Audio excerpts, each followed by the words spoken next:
السلام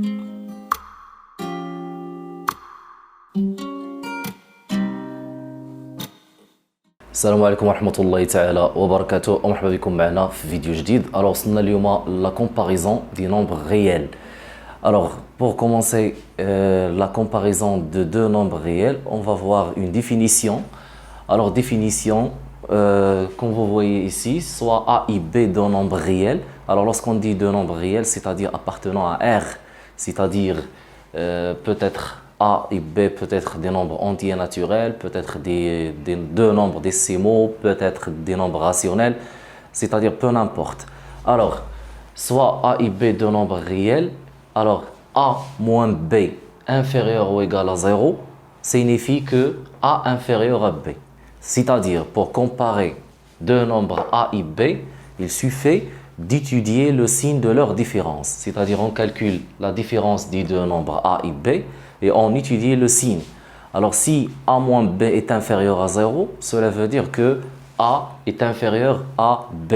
Bien sûr, ici on a inférieur ou égal, alors la comparaison est aussi A inférieur ou égal à B.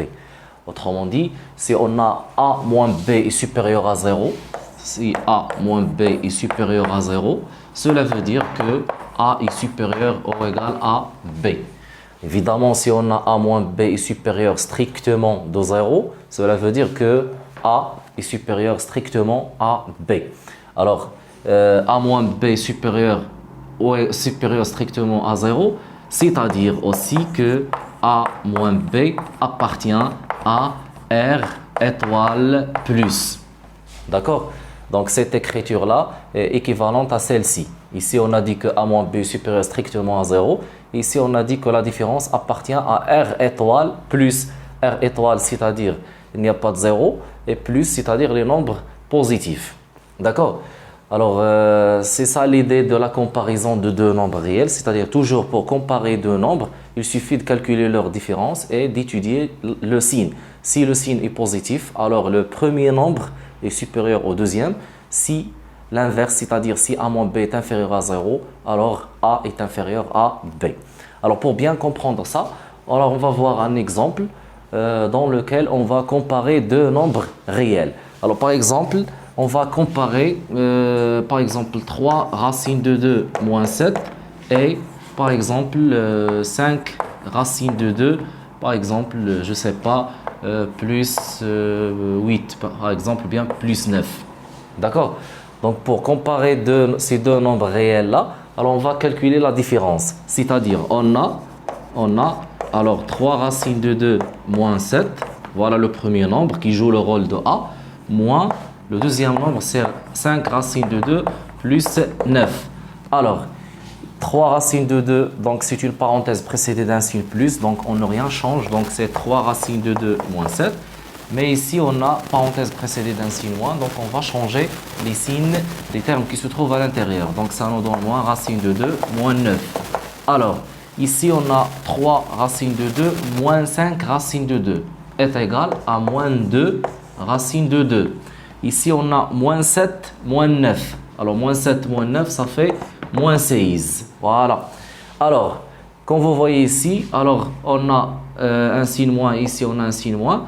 Donc, on peut factoriser par le signe moins ou bien on peut laisser la différence comme ça.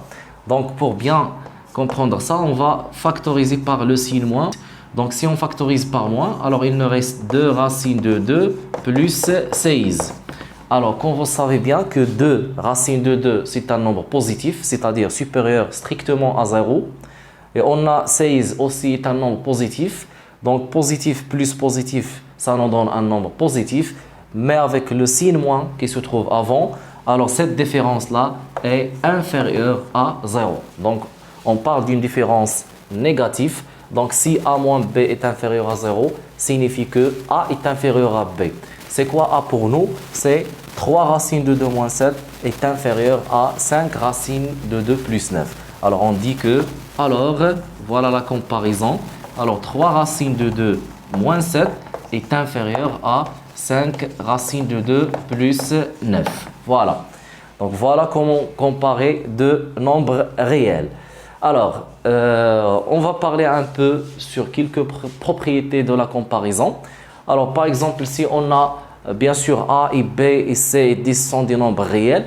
Alors, si on a A inférieur ou égal à B, et on a C inférieur ou égal à D, c'est-à-dire on a la comparaison de deux nombres chacun.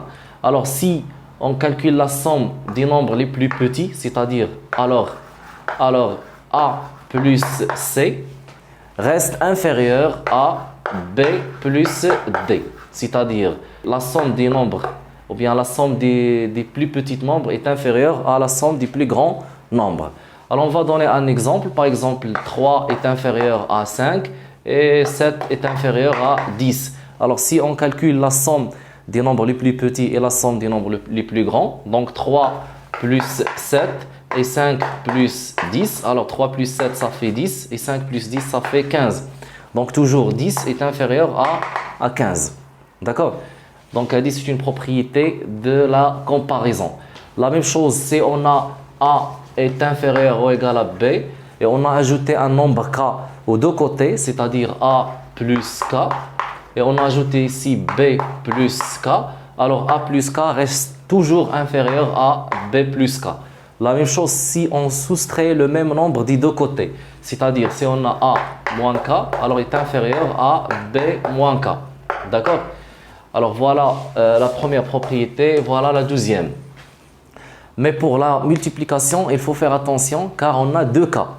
Alors pour la multiplication, supposons qu'on a A est inférieur ou égal à B, c'est-à-dire on a déjà la comparaison de deux nombres et on a un nombre K strictement positif ou bien supérieur ou égal à 0.